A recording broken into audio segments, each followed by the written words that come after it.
Here's a number that sounds like a typo: $10.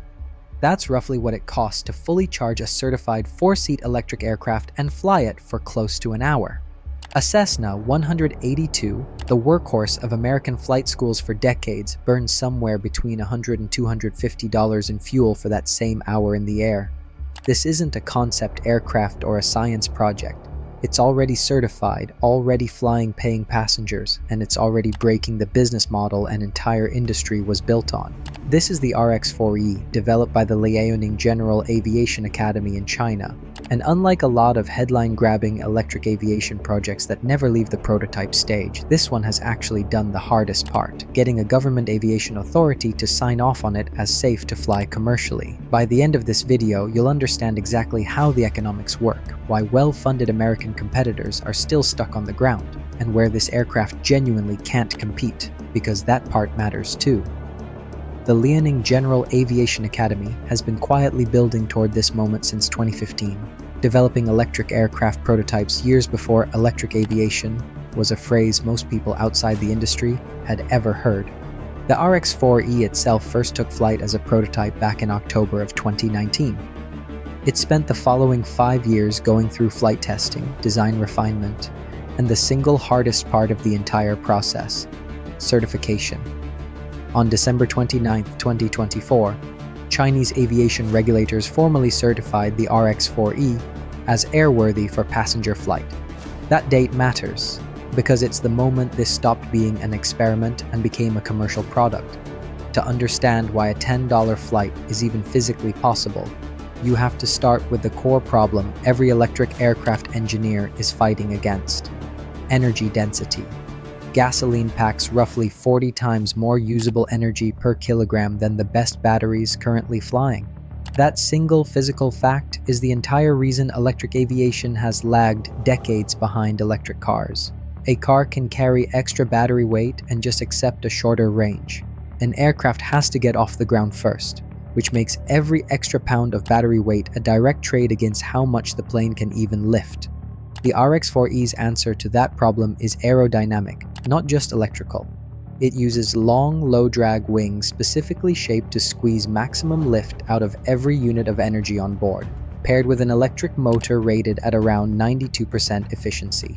For comparison, a traditional piston aircraft engine, the kind powering a Cessna, typically converts only 25 to 30% of its fuel energy into actual forward thrust.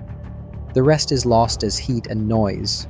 In other words, even before you account for the price difference between electricity and avgas, the RX-4E is simply wasting far less energy to begin with.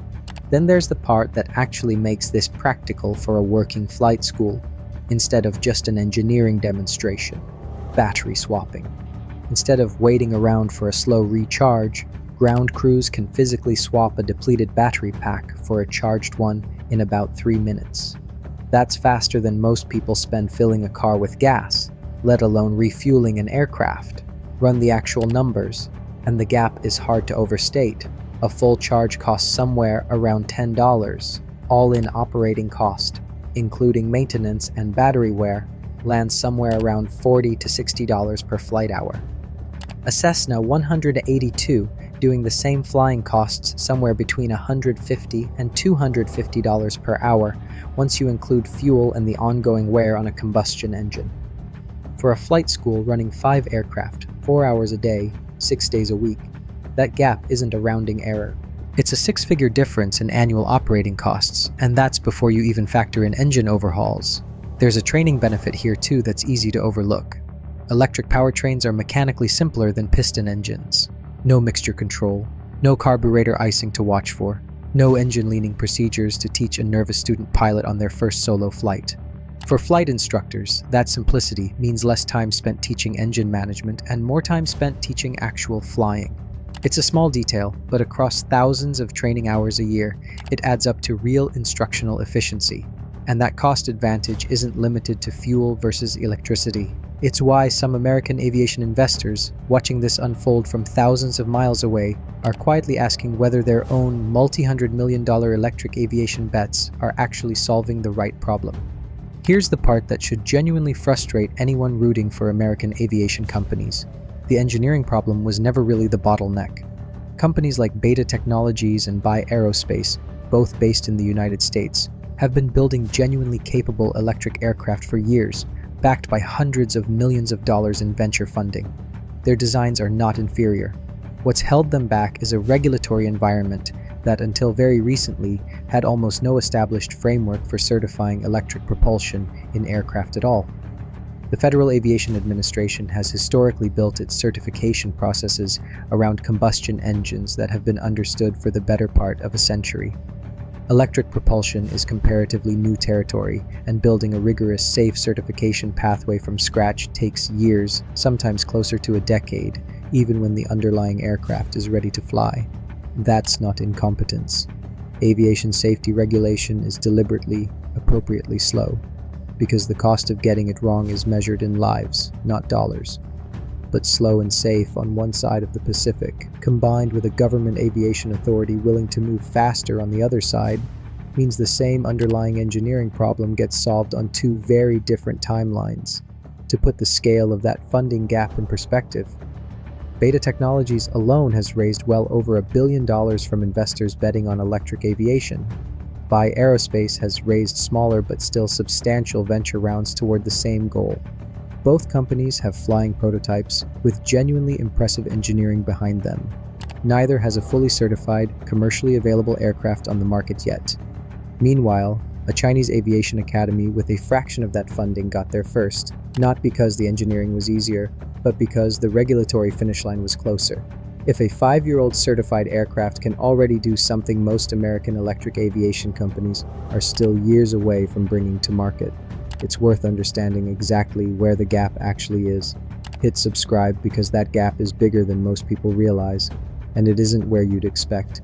Range is where this aircraft's limitations become impossible to ignore, and it's important not to bury this the way some coverage of the RX-4E does. The RX-4E has a range of roughly 162 nautical miles. A Cessna 182 can cover close to 1,000 nautical miles on a single tank. That's not a small gap. It's the difference between a short regional hop and an actual cross-country flight. If your mission profile involves flying from one coast to the other, or covering long distances between rural airports, this aircraft simply cannot do that job today, and no amount of battery swapping changes that fundamental physics problem. But here's the context that gap needs. The vast majority of small aircraft flight hours in the United States aren't cross-country trips at all. They're flight training, touch-and-go landings, pattern work, short instructional flights that rarely exceed an hour and almost never leave a 50-mile radius of the home airport. For that specific, enormous slice of the small aircraft market, a 162-mile range isn't really a limitation at all. It's simply irrelevant to the mission.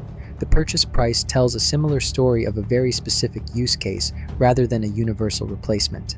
The RX-4E costs somewhere around $600,000, which is roughly in line with a comparably equipped Cessna 182.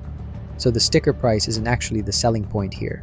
The ongoing cost of flying it is. Battery packs need periodic replacement, typically every 2 to 4 years, running somewhere around $10,000 to $14,000.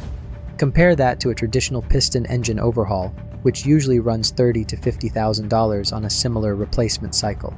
Even the maintenance curve favors the electric platform. There's also a manufacturing advantage here that mirrors something happening across multiple Chinese industries right now, not just aviation.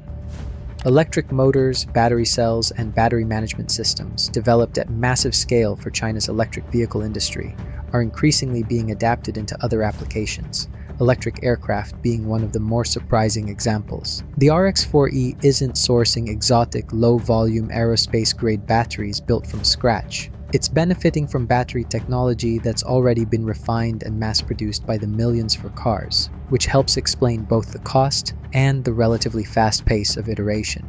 Put those two limitations and that manufacturing advantage together, and a clear picture emerges. This isn't a Cessna replacement for cross-country pilots. It's a purpose-built tool for exactly one job, flight training and short regional hops. And for that specific job, the operating economics are difficult to argue with. There's a quieter benefit to this aircraft that rarely makes it into the spec sheet, literally quieter. Electric motors produce a fraction of the noise of a piston engine, which matters enormously for flight schools operating out of airports near residential neighborhoods where noise complaints have shut down training programs before. A flight school that can run more daily circuits without drawing noise complaints from nearby homeowners isn't just saving money on fuel, it's protecting its ability to keep operating at all. Insurance and total cost of ownership tell a similar story once you add everything up over a 5-year period. Fewer moving parts in an electric motor generally means fewer mechanical failure points, which insurers increasingly factor into premiums for electric ground vehicles already. As electric aircraft accumulate a real-world safety and reliability track record, that same pricing logic is expected to extend to aviation insurance as well, though that data is still relatively early for a platform only certified since the end of 2024. So what actually broke here?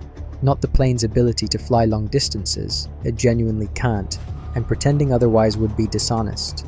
What broke is the assumption that owning and operating a small aircraft has to mean accepting 6-figure annual fuel and maintenance costs as simply the price of admission. For the flight schools and regional operators whose entire business runs on short hops and repetitive circuits, that old math no longer holds, and the operators who figure that out first are the ones who stand to benefit the most. What happens next is the part worth watching.